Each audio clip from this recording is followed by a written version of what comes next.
Hey everybody, it's Rowan here. Welcome to the 4 Leaders TV live stream. Today I am really excited to bring not one but two guests into the show. I've got Lockie Cooke and Britt Van de Straat, and I've known them from different parts of my world. Lockie I know through the Thought Leaders Business School that we've both been part of. And Brittany, I've known since she was 1. She is now 26 years old, a psychologist in the education system. Lockie's a combination of a bunch of different things. He's an entrepreneur, but he cares a great deal about mental health and connection. And although you can't see it scrolling on my screen, although I can bring that up as we talk about it, the ticker is also coming along. We have our applications open for our Leadership Accelerator. My business partner and I, Mike Hardy, are going to be bringing this to market with a program leading up to Christmas. And so if this is something that interests you, if you know you need to accelerate your leadership, you want to be the leader that gets noticed, gets promoted, and he's able to have a much more significant influence above, beside, and below, then we would love to talk to you about that program. Just a few hours a week for 6 weeks leading up to Christmas to set up your 2021. So let's bring in Brittany and Lockie to this conversation. Hello, you. How are you? Hi. I'm going very well, thank you. So good, so good. I am really looking forward to having the conversation about specifically millennials, young people, and mental health. But before we get started, Lockie, tell us quickly the 60-second Lockie Cooke story. Where are you at? What are you doing? And how did you get there? Well, Jurpa Nunok Jinining. I'm very excited to be here. That's Noongar language from where I'm from, which is in WA in Perth. So good. Moved over to Sydney 3 years ago. Done a bunch of different things previously. I was an athlete, a few different startups, and iYarn is a platform that I'm really passionate about at the moment. It's all about building connection amongst peers and in the workplace. And it's an application that you can download it off your mobile phone and any mobile phone in the world, which is really cool. So you've also had a real background with Indigenous health and communities as well, haven't you? Yeah, so I ran a reconciliation organisation for 12 months, for 10 years, and I have an Aboriginal family in the Kimberley. Yeah, amazing. Well, in the organic part of the conversation, the more that comes up, the better. So I'd love to hear more about that too. And Brittany, again, I know 26, married, professional, and I've known you and your family for 25 of those 26 years. So a long time. Yeah, just sort of place yourself in this conversation for us. Yeah, so I've been, I completed my clinical masters a few years ago. So I've been working kind of in a few different areas in mental health. But kind of before I did my masters, I was working in a homeless refuge for young people, for 12 to 19-year-olds.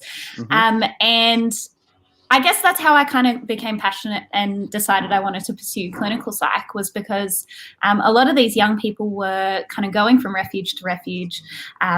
They were, they had a stable environment that they could have stayed in, but they chose to leave, chose to kind of run, and they were kind of in this pattern, I guess. And I realized that as much as we can, I guess, put certain things around them, there was a lot going on the inside that wasn't being addressed and that was leading to these patterns being lived out. And I wanted to know more about that and how I could help these young people who have been through a lot of trauma and different things like that. And so I pursued clinical psych, and now I'm in schools. Yeah, it's so fantastic just hearing the seed of what you're talking about is really actually about helping people and about saying the other thing that I heard you say just by way of introducing yourself was you really want to address the symptoms, the causes, not the symptoms. Can you tell us just a little bit more about that, just in terms of the motivation for you? Yeah, so I guess what I'm really interested in is patterns of human behavior and how those patterns develop and how they live out in our lives. And I think a lot of the time, especially looking at millennials, we like to think that millennials are lazy or, make these kind of grand, big statements about them and generalizations, but there's just so much context that we miss. And I think we can always look at these symptoms. In children, we look at behavioral difficulties and they're naughty kids, but we have no idea what's going on in their lives. And it really comes down to, looking at where these patterns started and either breaking them or making them work for us. And definitely looking at the context and the systems of an individual is very important. That's where I like to start anyway, and see how we go.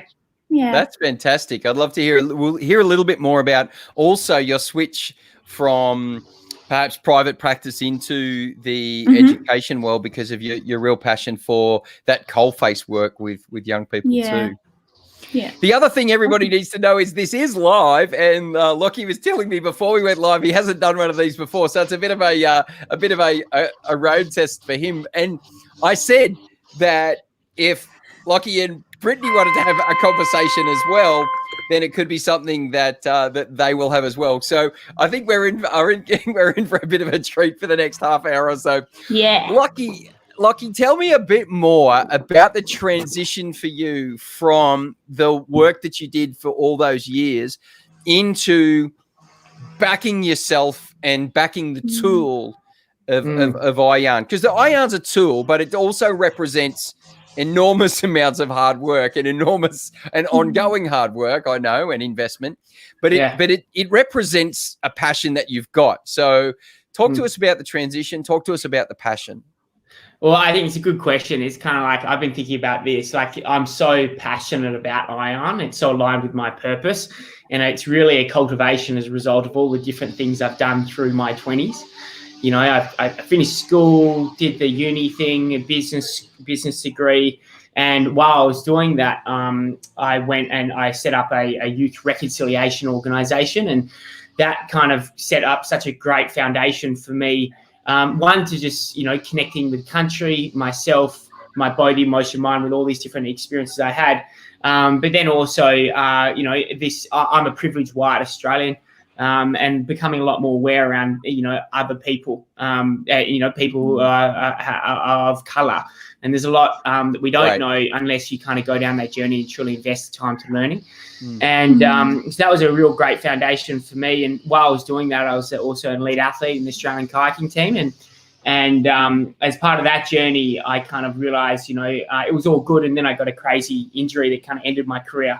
So you're training 6 days a week, 2 to 3 times a day, and all of a sudden it just stops. And that's kind of the beginning of my challenges around mental health for myself personally. And then so that was quite amazing. And then in family, there's up to by the age of 25, at least 50% of Australians are directly impacted by mental health and suicide. I certainly in our family, unfortunately, we've had a suicide, and so that kind of really came at when I was mid-20s, and that came front of mind for me. And we got the school alarm. That's me. Sorry. There'll be a few bells today. Yeah, so I'm doing a crash course of my journey, and then I'd done a few startups, and I was like, shit, we just need better ways to check in on each other more often, better. We left a funeral, one of our mates, and we're like, far out, we just got to check in on each other more. And the sad thing is like we say this after experience, but if you haven't been brought up in a community which kind of promotes a safe environment to check in and share how you're going, it doesn't happen. And it's like, training at the gym, for exercising, the more you train, the stronger you get. If you aren't familiar with checking in and creating safe spaces, you can't do that straight away.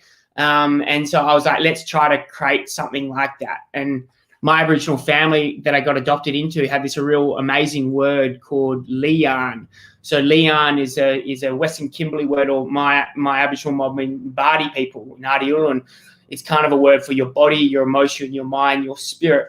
And part of your cultural, my cultural adoption was learning about that word. And if anyone was to ever ask you, Binjali Gruna Liyan, someone would say, and you'd have to kind of respect them and say, do you have a heavy liyan or do you have a light liyan?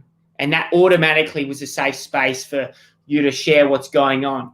And for the, by the age, early 20s, when I first got that, I was like, far out. We need this for more guttiers, for more white fellas. And that's essentially where iYarn has come from. It's a more of a guttier way, white fella way to check in and create that safe space. I love everything about what you're saying there, mate. There's everything from right back to the personal narrative around the identity challenge of, if I'm not an elite athlete, who am I and what am I? And that's a huge shift. And then the beautiful integration between the white fellas, now Indigenous Australians as well, which I just think's a fantastic thing. It's a journey I'm going on now, and I feel like I'm so late to the party when it comes to understanding all of that and being able to lean into it. We learn so much of, at least you can correct me if I'm wrong, but we learn so much of our coping mechanisms and our connecting strategies and our checking in processes from family. And so when you're dealing with it, so I'm Gen X, and so then obviously we've got Millennials, Gen Y, Gen Z, and my kids are alphas. So they were born in 2010 and 2012, and so what are you noticing about the change? I'll start with Lockie, and then I want to hear from Brittany on this. What are you noticing about the change in the generations? So X's, Y's, Z's, Millennials, and the genders. And I'd really love to hear just some perspectives on that. Lockie? Britt, I think we'll be able to go a lot deeper on this with these alphas and X's and millennials, whatever it is, just working in the schools. But for my personal experience, is one of the big drivers for me is my dad's happy for me to share this, is in the traditional Australian male masculine dad or father figure, whatever it is. It's like, I did this exercise that a psychologist asked me to do, and he's like, it wasn't psych, it was some personal development person, and they said, ask the men in your life what their relationship was like with their father. And my dad talked about his dad, my granddad, and then my granddad spoke of his granddad. And it was really interesting. And my granddad was saying, my great-grandfather was knighted by the Queen. He was amazing. Sir Henry Cooke, amazing man. Amazing. Everything he touched turned to gold. And I go, so what was your relationship like with him? And he was, I was never more terrified of a man in my life. And it's kind of interesting how each generation that's softened. But still, I've found as a kind of a millennial or Gen Y kid coming through the ranks, my ability to connect with my dad and truly create that safe space to check in on me emotionally, he just hasn't flexed that muscle his whole life because his dad wasn't doing that for him. So it's really interesting on that. I think in contemporary days, we're more willing to have that conversation. What I've observed is people more willing to go and talk emotionally than previous generations, and it's softened over the time. But I think it's probably better to handball over Britt on that one. So, well, Britt, yeah, go on, Britt. Oh, that's all right. I was just going to say, while you're gathering your thoughts, Lockie, I resemble that remark, right? I'm the middle son of 5 kids. My dad's the second son of 4 sons. And then there's my grandfather, who, for my whole growing up period of time, was the elderly man that sat on the couch. And when we went and visited, and I really love the perspective that you bring there, because this is not about blaming generations. And in a way, I think that's what's going on. The more research I do into millennials, as Britt was alluding to earlier, they get labeled, but usually you get labeled by the generation above you that either doesn't, that your behavior or your value system doesn't make sense to them, or they haven't spent enough time trying to understand it. And so there's no doubt that what you just described, I think, is true for many, many Australian men. And I think there's a way to change that. And obviously you're playing a part in that as well. So Britt, sort of the demographics, gender perspective around connectivity, intimacy, mental health, what are you seeing and observing? Well, I think, the research shows that millennials there's been an increase of like 40 to 50% since 2013 in major depression, the diagnosis. Millennials were the most anxious generation thus far. And they also say that we're the burnout generation. So it's interesting. There are definitely changes, and it's a different world that we live in now that millennials, are adulting in. But I do think that increase in connectivity is a big reason for, this increase in mental health difficulties. Obviously, we're more aware of it now, which is amazing and could definitely contribute to the reason that the diagnoses have gone up. But as I said, I do think it's a different world. And I think the blurred lines between, work and home, or work and self, have really become more blurred than ever before, because we're so connected to everyone and everything. It's a lot harder to switch off. And also, like, as you'll find, people are marketing themselves a lot more, I think, now. And you yourself are a brand. Rather than having a personality, you have a brand. And with Instagram, with Facebook, with LinkedIn, you're always, everything you do is a part of that brand. And so all of a sudden you become this product to market. I mean, you look at like social media influencers, where did that come from? It came from this desire to market ourselves all of a sudden. And once you're a product to sell, that's exhausting. Like, that's really tiring. So I think that's a big reason why perhaps these mental health diagnoses have gone up. Anxiety's gone up. Just back me up a little bit. And you said connected. Now, are you, and I want to drill down on this depending on your answer, are you speaking specifically around technology? Are you saying that because I walk around with feedback in my hand, that is one of the reasons why we're experiencing some of the things we're experiencing? I think so, yeah. Most people would agree. And this is a really interesting counterintuitive play, isn't it? Because Lockie's part of the solution is an app. And I love that. I love the idea that we can use the tool one way or the other.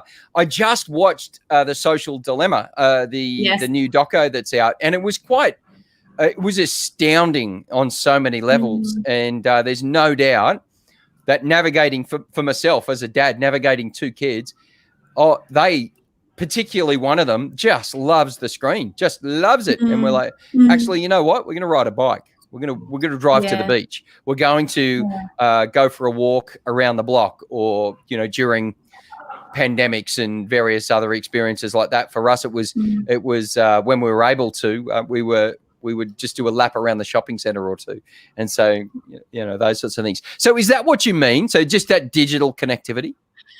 Yes, but there is a certain cultural expectation now, whereas Lockie's app is about being honest with one another. And I think the social media norms now aren't entirely about being honest, but it's, we've talked about it before, we know about it. It's putting up the highlight reel, and that makes that line between, reality and what we expect really difficult. And I think that it leads to a lot of disappointment, maybe more than before, maybe more than other generations have had to deal with, just because it's in our face all the time. Or at least the gap between reality and expectation. Back in the day, when the family was having family time, the phone would literally be off the hook. And now you're addressing, handheld devices in restaurants and various other environments like that. So before I jump back into thoughts from Lockie on this, what are you seeing? How is this playing out? How is this idea of mental health for millennials, younger generations coming through, how is it affecting us? And I'm asking this question on two levels, and I'll get your responses to these two, Lockie, because I want what's going on? Like, what's it doing that Gen X's and older bosses aren't seeing that we need to be looking for? And we look for it on a personal level, but also on a work-based level. If I'm leading a team and they're all younger than me, because they all are younger than me, I've got a distributed team. They're all younger. They're getting younger and younger every year. And so what do I need to be looking for? How does this work its way out and show up? I think definitely people, younger generations struggle with boundaries, like that boundary, as I've said, between work and play. And I think education on boundaries, education and communication on expectations of what's expected of you, because, I mean, for me personally, I am a millennial, and I would say when I'm not doing well, it's because I've been on 24/7. And as I said, we're promoting ourselves almost. So if we're on 24/7, there's no time for rest, and it's going to lead to burnout. So I think acknowledging with our younger employees what's expected of them. Look, I don't expect you to be on your phone replying to my emails after 6 p.m. is going to be a huge, weight off someone's shoulders. And also kind of saying, please don't email me after 6 p.m. I do think that communication and communicating expectations is very important because we're performance driven, where I consider us, very high capability people. We're driven towards success, and I think acknowledging that rest is important, acknowledging that self-care is important is really important to hear from our employers. Before we finish, I want to come back to your thoughts around self-care, because I know you've already delivered some work on it. I had this conversation with a client on Tuesday. This exact conversation about when they send emails and how to use a scheduling tool and what to do differently. So boundaries are really important. So, Lockie, I'm going to bring you in a sec. I'd really love you to answer the question, what are you seeing in people's behaviors that we need to watch out for? Brittany, the question that I'm trying to sort of grapple with here is how good are you seeing workplaces at actually having that conversation around boundaries and expectations? I mean, I don't work really in corporate organizations, but even the workplaces I've been in, it's not a conversation that's had. And we make assumptions. And I might assume, no, my employer will think it's horrible if I take a day off and they'll think that I'm not capable, and they'll think that I can't handle all time management or work pressures, which may not be true. But I just think acknowledging that mental health is a priority and acknowledging boundaries, acknowledging, that we need to have limits to survive is so important for millennials to hear. And we also need to know that you prioritize mental health as well, because as you know, we're more educated about it than ever, and we want to know that we're working for a company that prioritizes what we prioritize as well. Yeah. Okay. Yeah. I suspected that. It's not a conversation I'm seeing happen regularly. Yeah. It's not a conversation I'm seeing happen well. My expertise is leadership development. I fix leadership strategies. We fill leadership pipelines, and I find your leadership rock stars. That's what I do. And I asked people one question. I said, how well developed is your leadership development strategy in your organization? I did a poll recently. 70% of the people don't have one they're proud of. And if that's a productivity play. So if we think about that in the context of mental health, I wonder what we're missing out on, even just to demonstrate that we care. I'm really interested in understanding that. Yeah.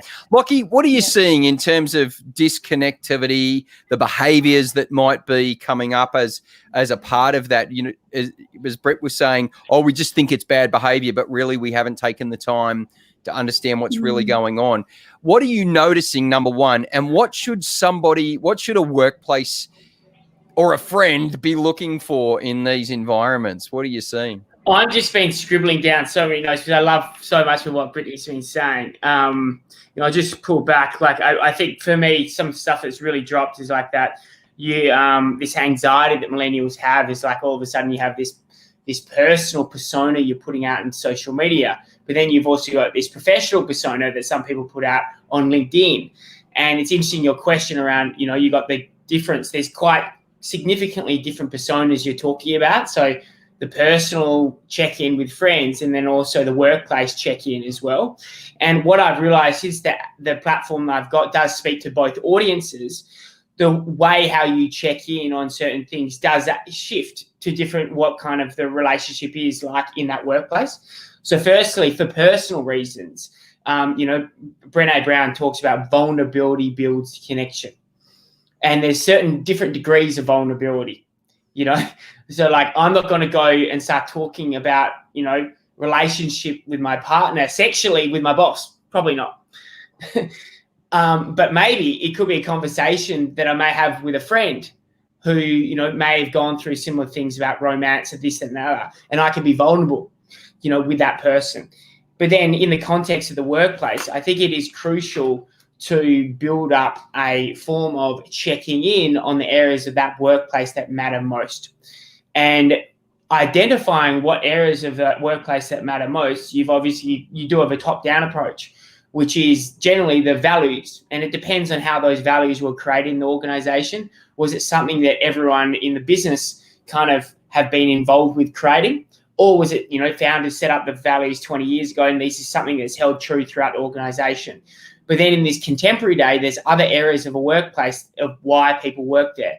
And all the research out there shows how millennials and Gen Y in the workplace now, they tend to sacrifice salary for purpose-driven organizations and these other things. So how do you actually, this back to what Britt was saying, these assumptions, how do we, we may assume you've got the salary, we've got this corporate social responsibility program we've been running for the last 5 years, we're ticking the Gen Y boxes. But if you're not actually creating a safe space to have an open, honest conversation about these things, you're actually not building that connection. I think it's really crucial to just stop and check in on these things that you believe are important. And fundamental to that, you're going to get better engagement if you're going to the employees, to the Gen Y, and asking them what matters to them, and being vulnerable and being open to truly hearing what they're saying, rather than saying, this is what, you're a Gen Y, I know you care about this, so we're going to offer this for you. But it's just slight shifts in how you have that conversation can make the world of difference. I think one of the things you picked up on, and Britt, you were nodding the whole way through that, so I'm going to get you to reflect and make some comments.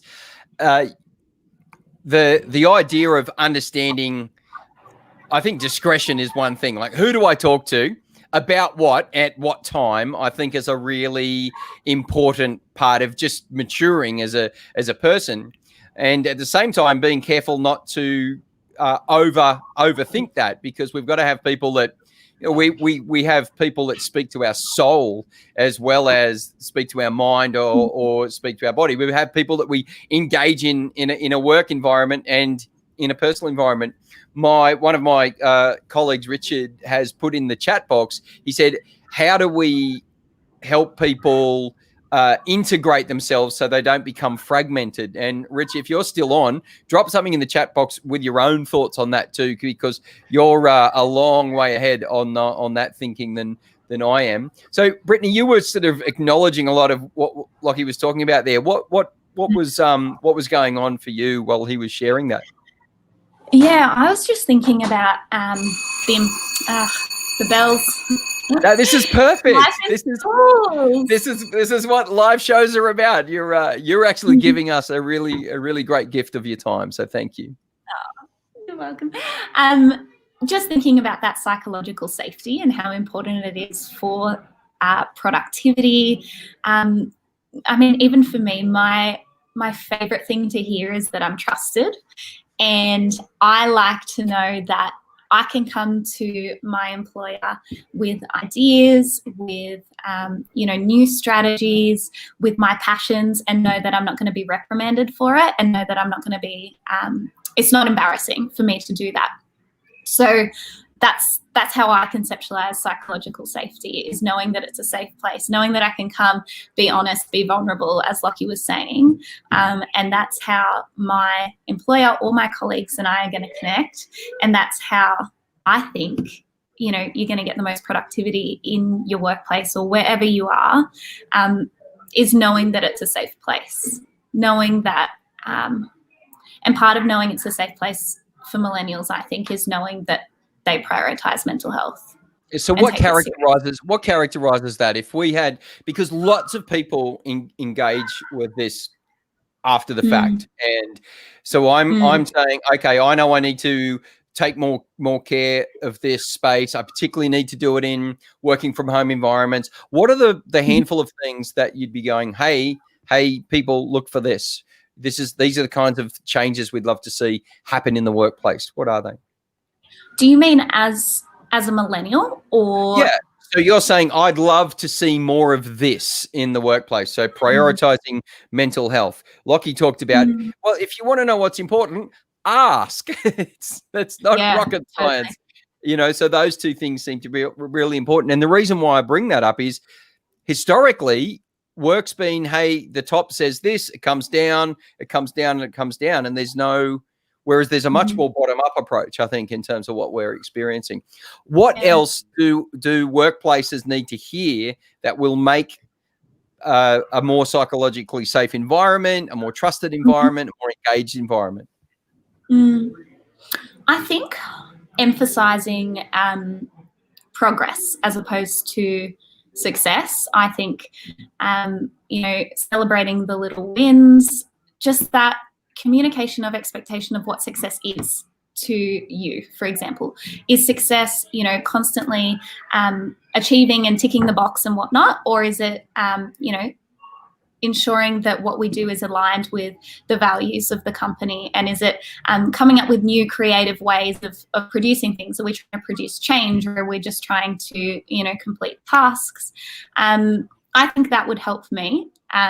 Is success, moving towards our goals, or is it, do I need to have it done immediately? I do think we are a generation that strives probably over and above what we need to do. And I think those constant conversations, and it's hard because I don't necessarily think that employers should need to do that, but that's where we're at. I do think currently in Western society is young people are going to constantly strive for perfection, and we do need to be reminded that that's not the goal. So I think that would create a safe space. I think providing resources as well, like I don't know, if you can get a counsellor on site, that's not always possible, but now there's telehealth as well, so you can do it from wherever you are. That's showing, hey, I prioritize mental health. If you provide your employees with recreational activities or even workshops on maintaining self-care and mental well-being, things like that, it speaks volumes. And I think more than people understand is knowing, I want to know what my employer stands for, and I want to make sure that my values are aligned with your values and our values as an organization. I do think millennials are leaving workplaces because of mental health reasons. I'm pretty sure I have read it in my notes. 50% of millennials are leaving workplaces because of mental health, compared to 20% of other generations. So it's important. It's definitely important.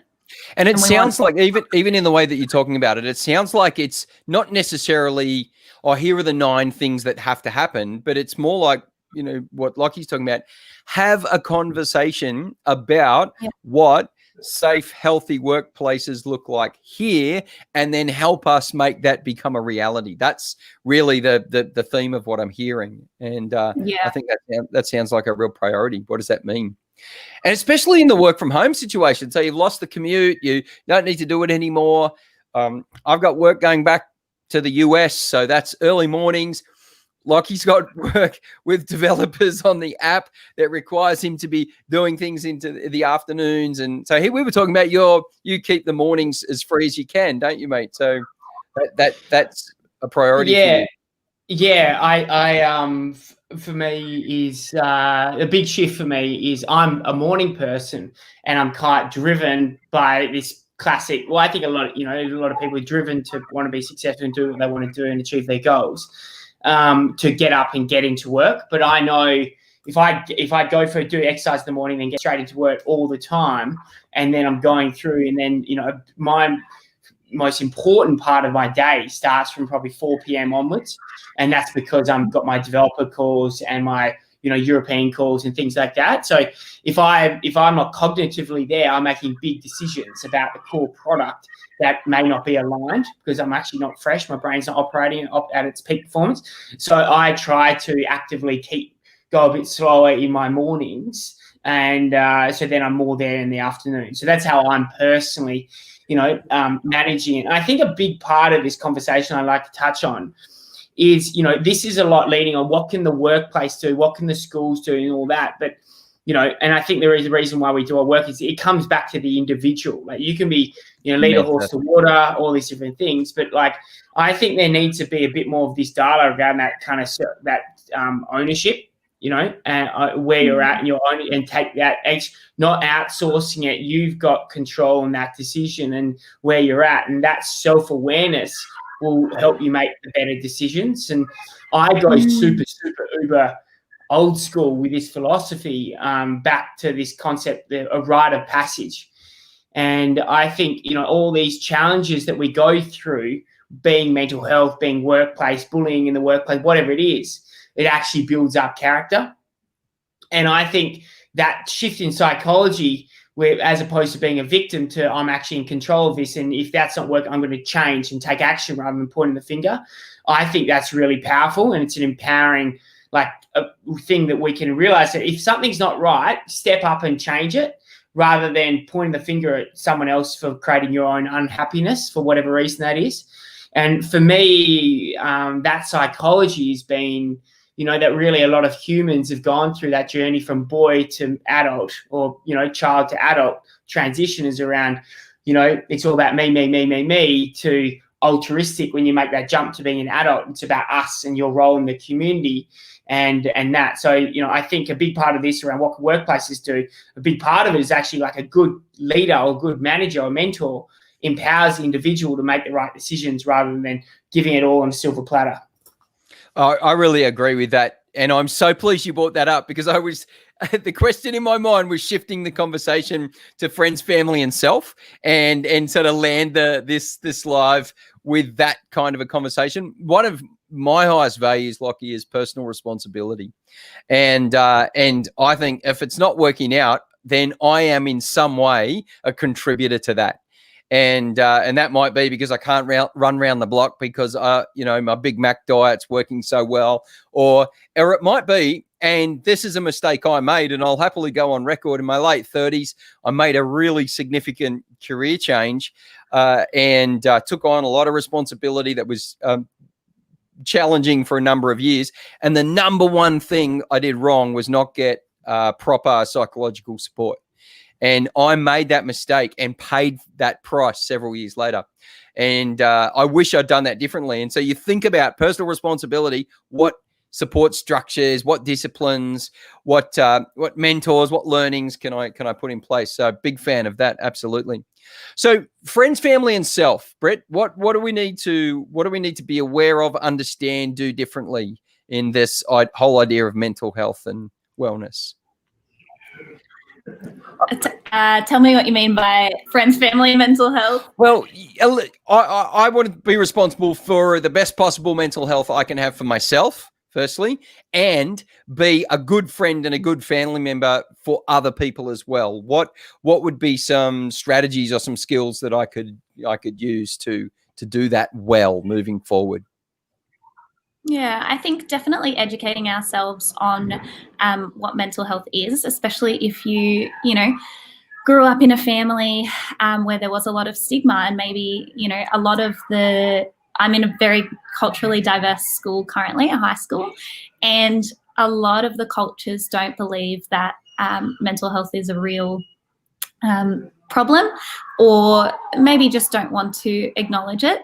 But I do think that educating ourselves on it, on the evidence, on the science, just does wonders for how we end up treating our friends.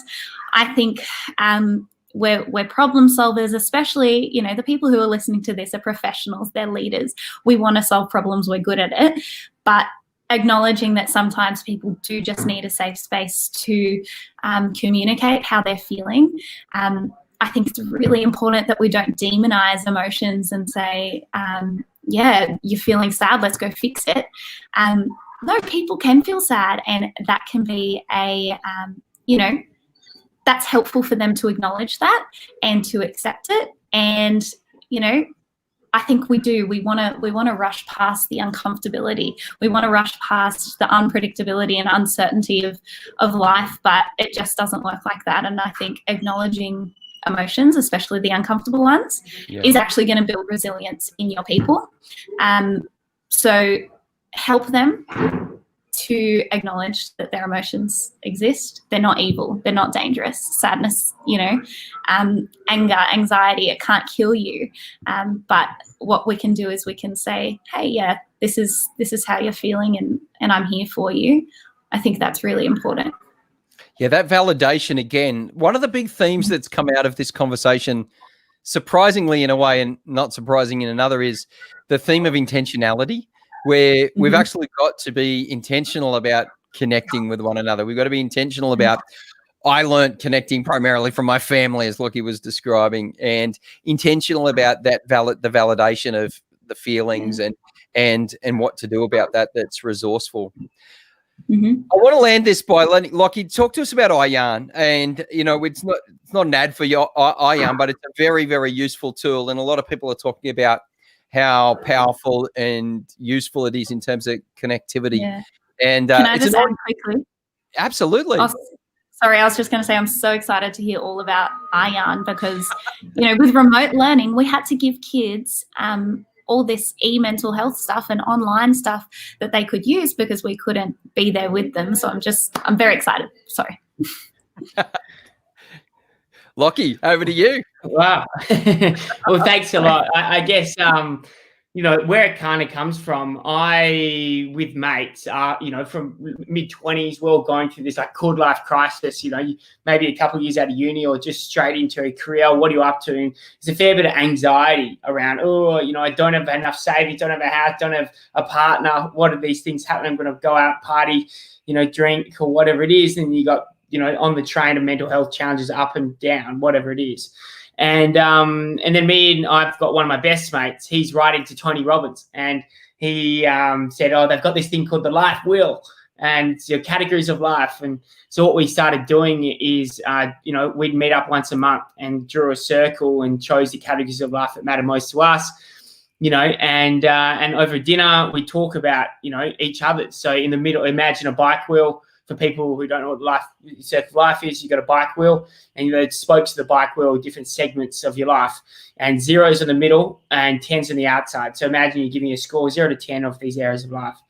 And so we used to do it, and it was really useful. And I did it with my mates. Had done that with many mentors of mine, had done that over the years from a young person, because sometimes, if you're not used to articulating how you're going, you can't really open and talk about it. But I think a lot of boys tend to have challenges with, and I know women do as well, but I found it not as much, what I hear, and I'm quite emotionally open. But anyway, so iYarn, we did that, and I used it for a lot of people, and I was engaged as a professional mentor for a few people, and it was really useful when I did that for some young kids. And so I was like, okay, let's turn this into an app, because I kept on losing the piece of paper whenever I did drew a circle, I'd lose it. And I'd be like, I wish I had that so we could see how you've grown since we last caught up. So that's really where it started. And so I've turned that into a digital solution. I'm not even sure. I wonder if I can, I was just wondering if I could share my screen, because I've actually got it here. I could probably, can you see that? No? We might, hang on. We might be able to. Let's see if I can pull it in. There you go. Oh, perfect. Yeah. So essentially you get a dash.